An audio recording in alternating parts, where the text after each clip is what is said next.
proposal in Erie County now is designed to better protect small businesses, many of which are really struggling during this pandemic.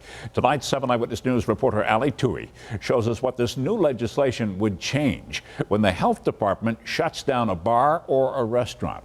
We're trying to rethink our whole business. COVID-19 has given restaurant owners everywhere a lot of food for thought. Glen Park Tavern co-owner ELLIE GRENAUER included. We're all really trying because we want to stay open. The Williamsville staple has significantly reduced the number of patrons allowed in the restaurant at one time. Masks are also a must. Those are just a few examples of how the business has changed in the midst of the pandemic. And still, GRENAUER says she worries she could get shut down. Even though we're doing everything right, you don't know what they're going to catch. The Business Closure Reporting Act aims to change that, so says Erie County Legislator Lorigo and his Republican colleagues.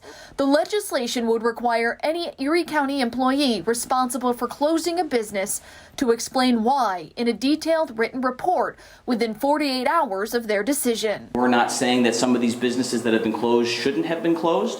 What we're saying is there needs to be more accountability and transparency when businesses are closed. Under the state's New York Forward reopening plan, when a close order is issued, an official close order is posted on the door of the facility by the Erie County Department of Health.